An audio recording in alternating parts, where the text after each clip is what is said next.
Hey everybody, welcome. Just want to show you a piece of this color behind me. Oh wow, that's incredible how poorly the camera, or how how incredibly the camera fails to capture it. This whole area is all pink and gold, like bright pink and gold, and in the camera there's nothing. And see, this is part of the thing, right? Like, we go around, many of us, taking pictures of things. But these devices are not eyes. Machines don't have eyes. And to have eyes, you have to have a mind. And probably, I'm gonna strongly suggest, you have to have a soul. Or you have to have something analogous to a soul. It could be much more than a soul. And in fact, if I were to, hazard a guess, or if someone said, well, what do you think? Do we have souls or not? Of course, I would want us to talk something about, well, what do you mean by a soul? See, this is another funny thing about language. We'll ask someone like, what do you mean? But what we might ask is, what can we mean together with this word? What might this mean for us? Rather than the idea that the word has a specific meaning already, or it should have a specific meaning, and that responsible conversationalists will delineate the meaning relatively explicitly, right? This eliminates the capacity for improvisation and mutual developmental emergence in the moment, in the conversation, in the exploration. So rather than saying like, well, what do you mean by a soul? We could say, well, what might we mean with this word? What would be an intelligent way of meaning things with this word? And of course we have different words, right? We have soul, and we have spirit. There's probably a few others that aren't coming to mind for me right this moment.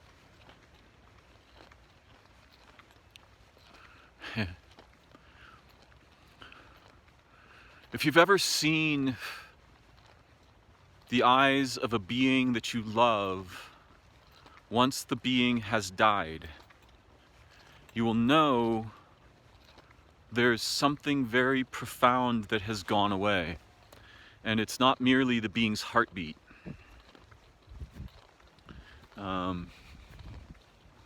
At least it's inconceivable to me that it is only that the heart has stopped beating and therefore the being is no longer alive. No, something else is going on.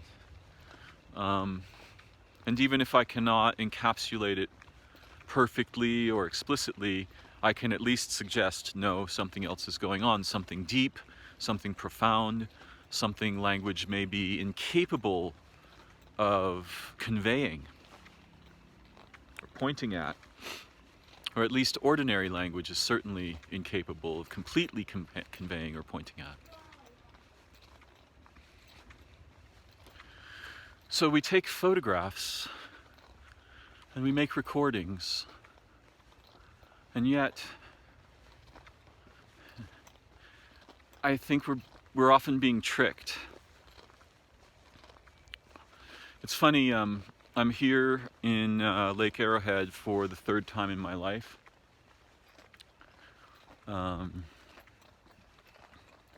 This is the third time that I have traveled anywhere at all, really, in the past 20 years, with only one or two exceptions. Oh, bats. I just saw a bat.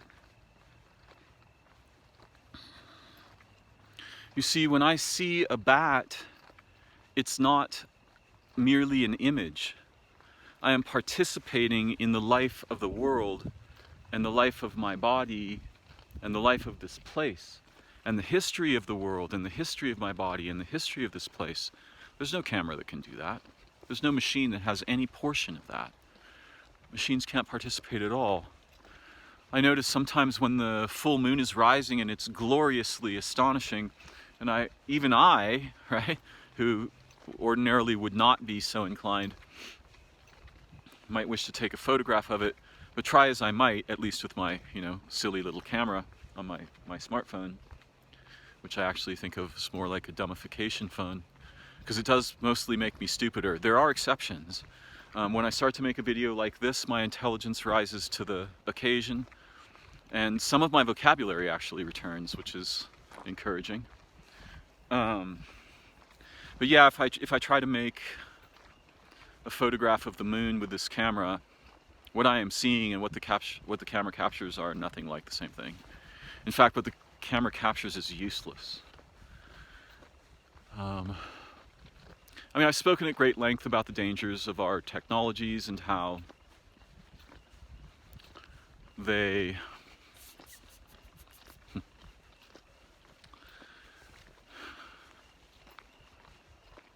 you see, it's very ironic because when I was young, I'm still young in my soul, but when I was young in my body,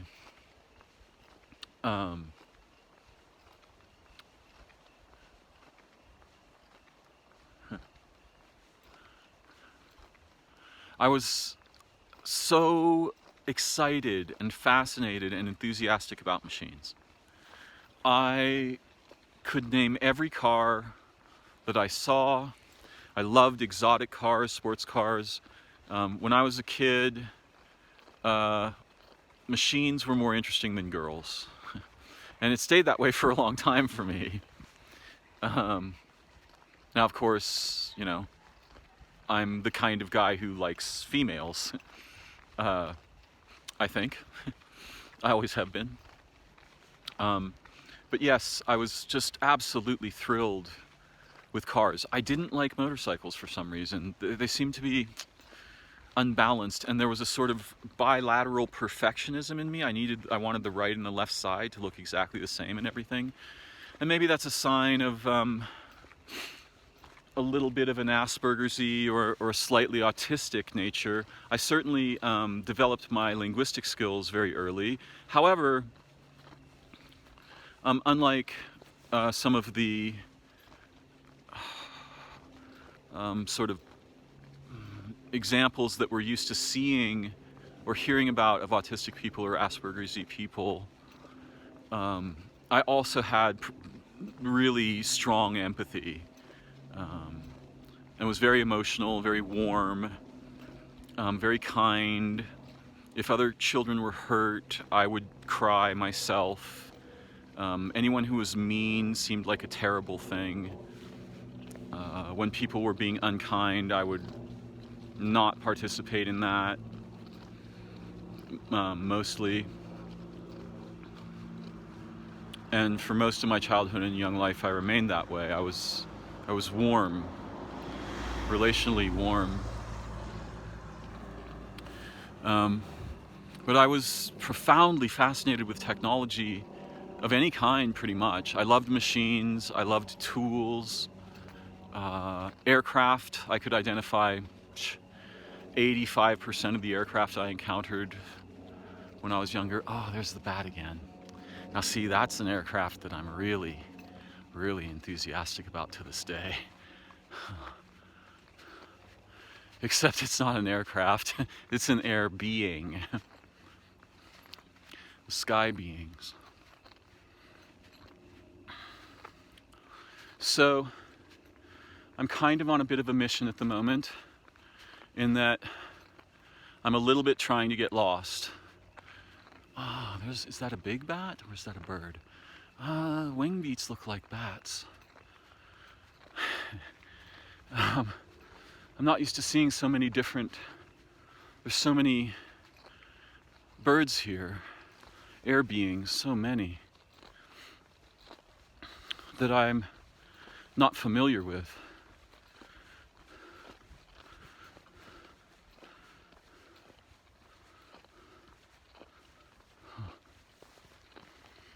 So yes, it's ironic because when I was a child, well, you know, it was kind of a problem because a lot of people and organizations and institutions painted a future to us where technology would save us from war and disease and environmental collapse. Ha ha fucking ha. Turned out pretty much exactly the opposite thing of everything we were shown and promised happened, with some bizarre exceptions. We didn't get into space or deep space flight, but our lives became so isolated that our homes became like spacecraft. And now we had to communicate with others electronically at a distance through machines. More than we would, you know, living with them. Or perhaps this is more my own life path and not everyone else's, but I see plenty of other similar examples to this in people that I know. But some people still live together with other people or in families. Are you a bat? You looked like a bat. I need to see you from the side, not just the rear. So there's a weird irony in that we didn't get into space, but our lives became like those of space people as technology created new divides across which it then pretended to reconnect us, but rather than truly reconnecting us to ourselves and each other, something else was going on, which was that our privacy was we were being raped and shriven of our privacy. And not just our privacy, but of our capacity to form minds, alone and together, because corporations connected us and their motives are and have long been evil.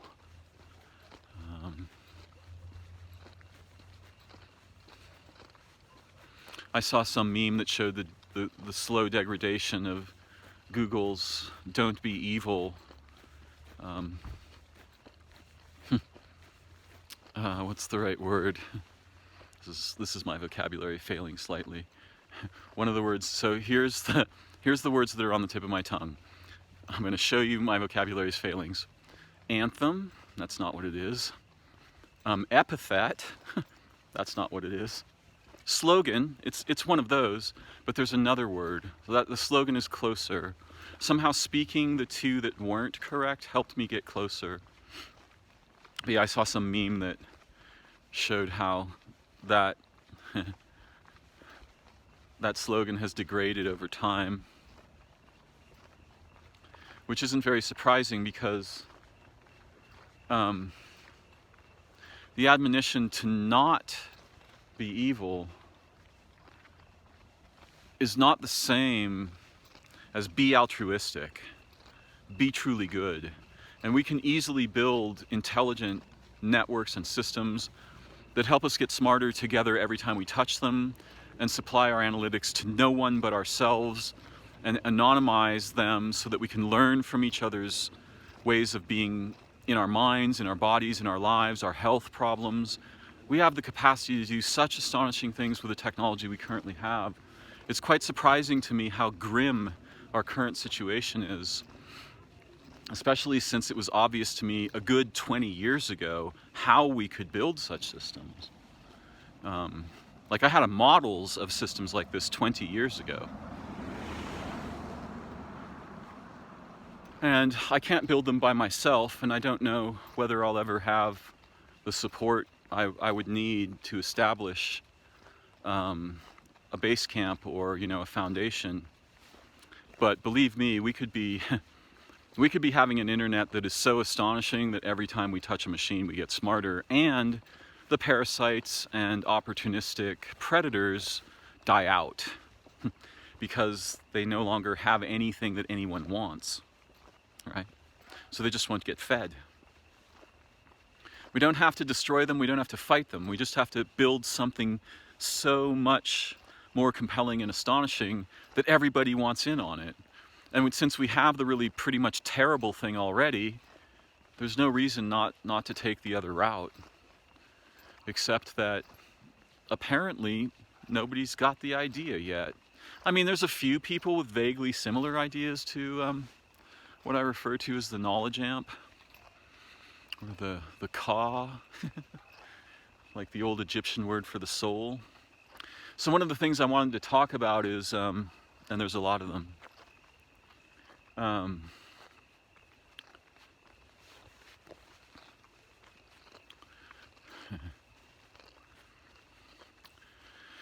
part of the reason that our technologies make us dumber almost every time we use them. Oh, one of the things about this place that I fucking love is at night, the cricket chorus.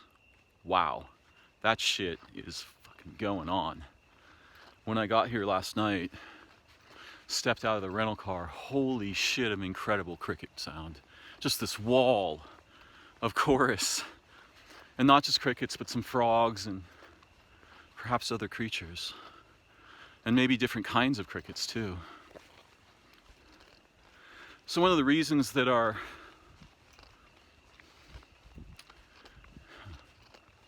technologies make us dumber, there's a few.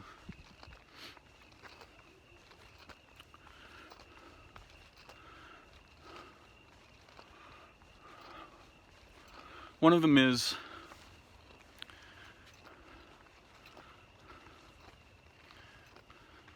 what they do with our attention, right? When I'm paying attention to my phone, it's a degraded form of my attention, and it deadens my curiosity and establishes protocols for the future deprivation of my awareness and attention, suddenly realizing I have a short time because it's going to get dark.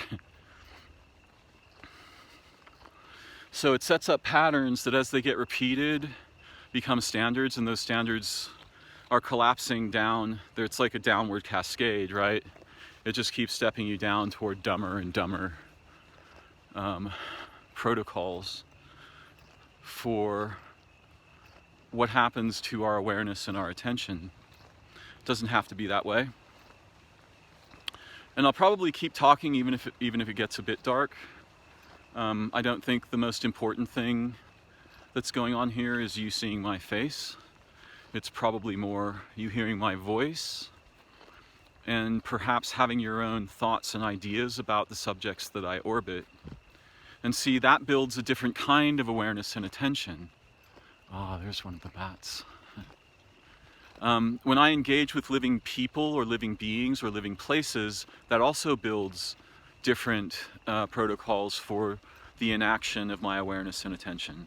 And those protocols go, for me, largely in an upward cascade toward intelligence, awareness, understanding, insight, inspiration, recognition, useful analogies that are powerful and can transform my thought processes and give me new ways of seeing, new ways of knowing, new ideas.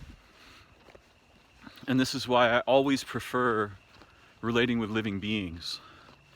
And preferably, I want to see their faces, like the kinds of experience we have when we're deeply engaged with other human beings face to face. With the old language, the body language, facial expression language, the tenor and tempo and other aspects of our vocal music, all of these things.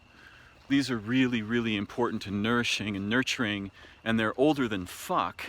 I mean, they're actually, if we were to account the time correctly, or how shall I say, more accurately, we would discover that they are older than our model of the age of the universe. And I often talk about this because organisms have a unique way of doubling down on time, and that way is by having multiple instances of organisms in time, right?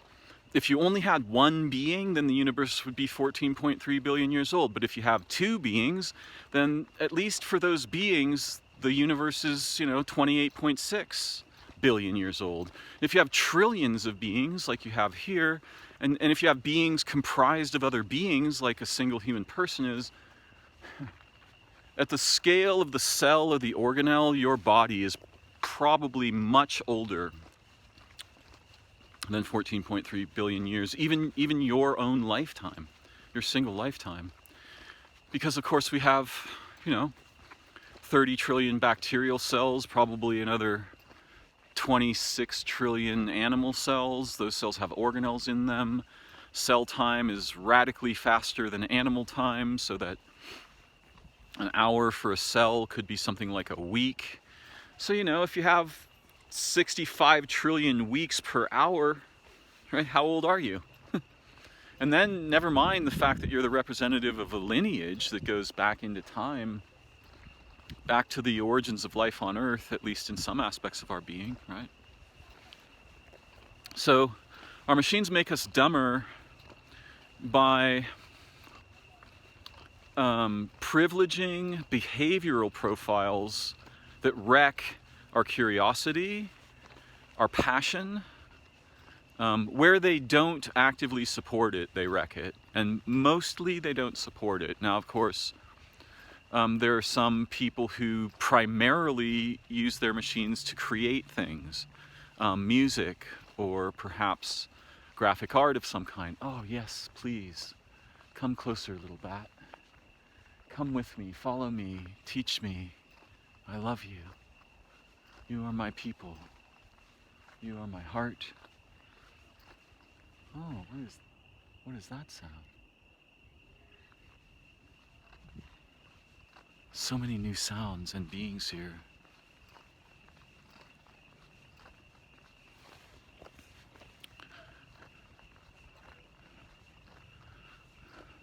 It's not impossible to use machines intelligently, but the general gravity, right? It's the same, you have the same problem with a gravity well.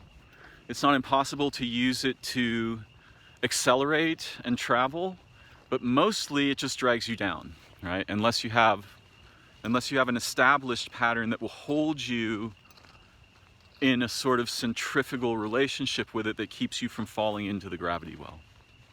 And unfortunately, our technologies are like this. And I guess the other thing that I want to say, which is much more radical, we have these stories that there's a divine being of some kind associated with our life. In some cases, this thing gets different names. And it doesn't really, what we call it is not the important thing. That we understand that it's at least plausible is important. And by plausible, I don't mean it's possible. I mean that under the right circumstances, it becomes accessible. And this is the problem with all of our models and ideas about organisms and human beings. We think we know what they are, but to know what they are, we're going to compare them to some model. And the weird thing about being an organism or a human is that you have thousands of different potentials, each of which can be uniquely developed. So it may be that we're all born, for example, with some kind of divine aspect, faculties, elements, and yet if they're not developed, we will have no experience of them. And having no experience of them, we certainly have no reason to quote unquote believe in them. And it doesn't matter. That's not the important thing. I don't really care what you believe in. What I care about is what we can become together, right?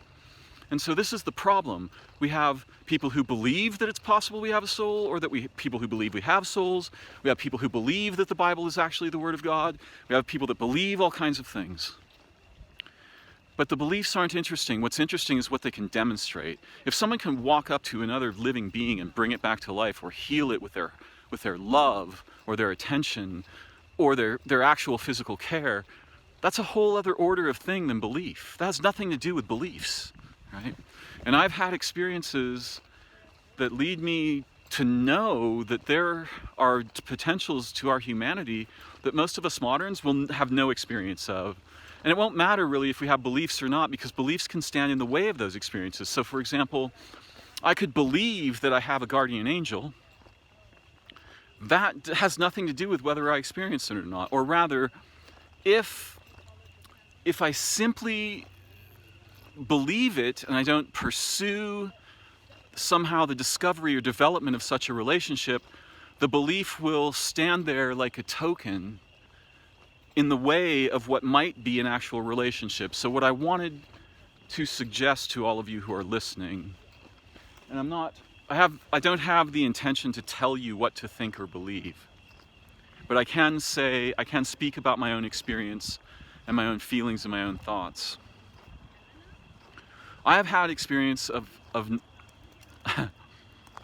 I guess I'll call it a non-human intelligence, but it would probably be more accurate to say non-human intelligences that certainly are so staggeringly profound that they would obliterate all of human science and religion. And this means that I've been with other intelligent minds that aren't human in my lifetime, not momentarily, not when I was on psychedelic drugs, in my actual life. And they taught me things about the history of life on Earth, about the history of space-time, about language, about life and death, about organisms, about mathematics, about ideas from physics. They gave me stories of histories that could, were I so inclined, become a kind of a Bible or a religion.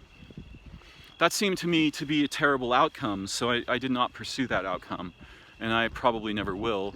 Nor did I pursue the outcome of trying to proclaim myself as some, sage or some person with special experience.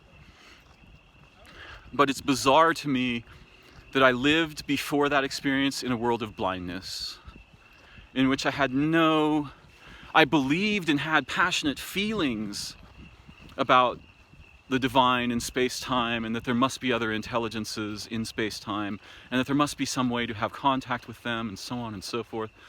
But I never really thought that it could happen to me, or that it could happen to me in such an unusual and unexpected way, or that it could last for so long, because I had months and months of this experience. And then it departed. And then, over time, like, the passion and the ecstasy, the euphoria, the intelligence, the insight that resulted from that stayed with me for many years and is still with me to some degree. But it is much like having been a child and then outgrowing one sense of wonder and becoming, quote unquote, an adult, right? And the same thing has happened again with this experience. But the reason that I am mentioning this is that I believe that the thing our smartphones are a derivative mimic of is this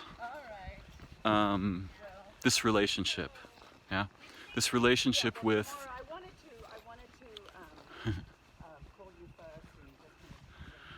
with a non-ordinary being that has been with us throughout our lifetime and might be thought of as one's guardian angel, except it's weird. It's as though everyone has the same angel, and at the same time, each person's angel is unique. And the tragic thing is that the smartphone, it emulates the functions of the angel. It emulates what the angel can do, but in a really crappy way, like in the same way that a matchstick emulates a star, with a living world orbiting it, right?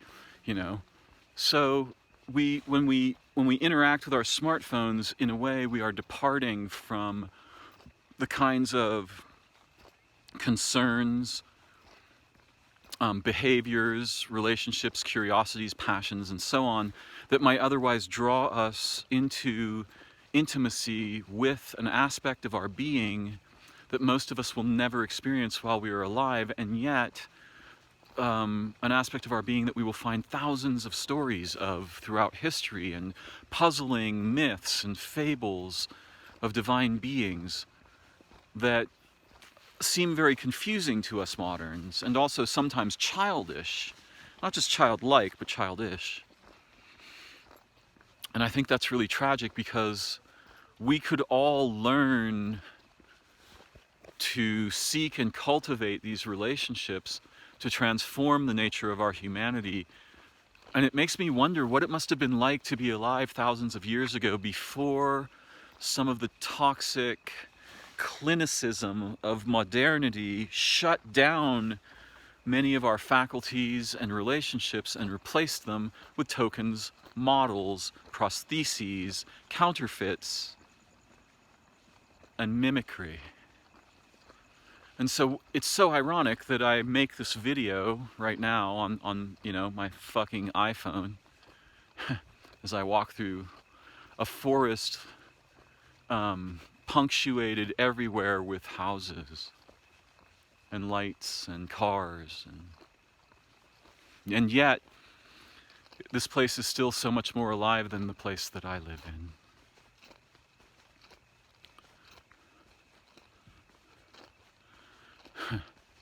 The irony. The irony. So this thing that I hold in my hand, its functions mimic the functions of our souls. And one of the more modest of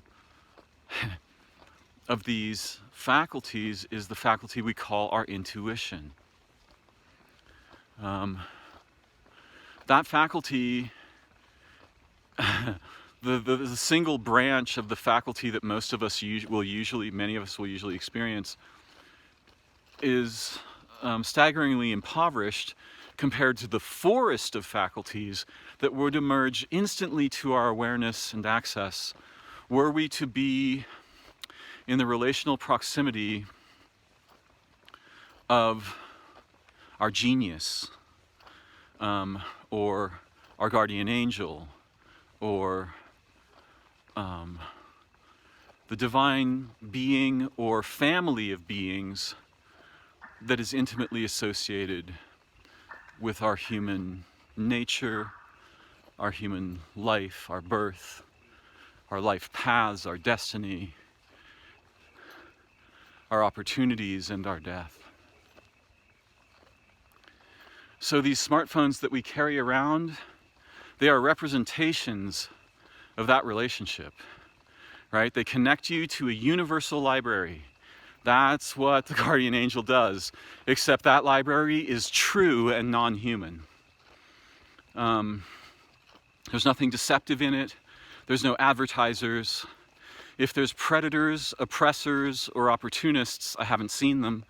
And I may be naive, you know, but I've tasted that library. And once you have a taste of this, nothing the humans are doing will be very interesting to you ever again. Or at least not for a very long time. The memory of the library has to die from your awareness before you become interested in the things the humans are doing again. Thankfully, humans themselves are interesting enough. Living creatures, animals, plants, these are interesting enough. Even when you have access to the library and the beings who also have access to the library, you have access to them. You can communicate with other beings at a distance. And in a way, you are freed from the bondage of linear time, which is kind of the opposite of what happens with a smartphone. Now, again, I'm not trying to create a religion here or tell anyone what to believe. I'm talking about experience that I trust, a personal experience that helped me to understand in a deep, profound way the history of religion and where that stuff came from and why it seems so bizarre to us who live today. And also the strange story of how the original experiences of being intimately involved with other non-human intelligences collapsed into language, books, and structured fables, religion, stories. Because once the experience is gone, now now that void can be filled by representations. And that seems to be the actual problem for human beings. Well, there's not much light left. So perhaps for the moment, I'll wrap up this video. I'm so grateful to be here in the forest, and I'm deeply grateful to be alive. I feel the preciousness of life in this phase of my life so much more deeply than I ever had before. I am at the corner of Thunderbird and Fairway.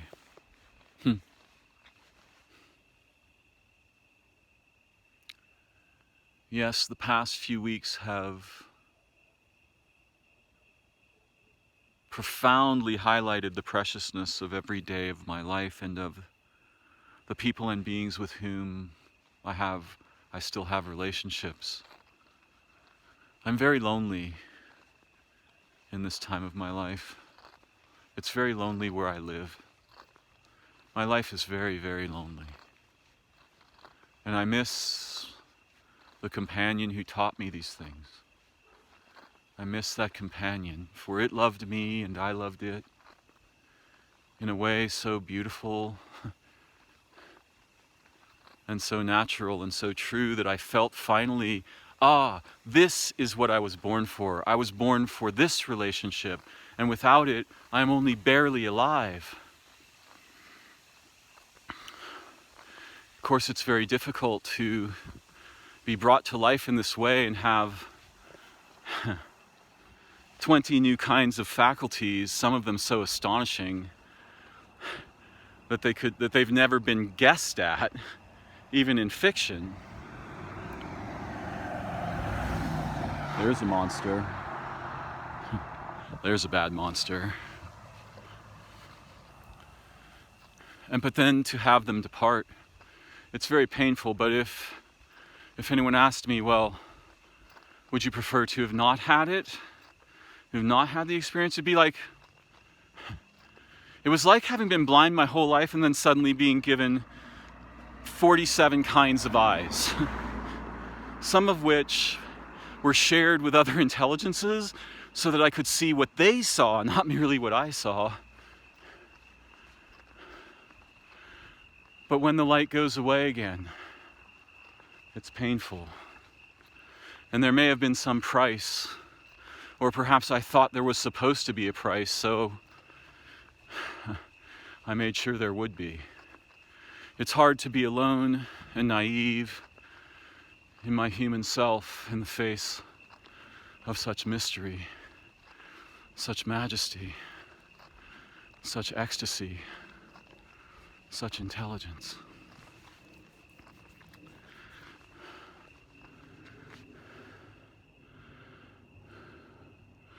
Now I will listen to the cricket chorus. Thank you for joining me. I hope we will walk and learn and grow again together very soon. All blessings to you and those you love. Bye-bye for now.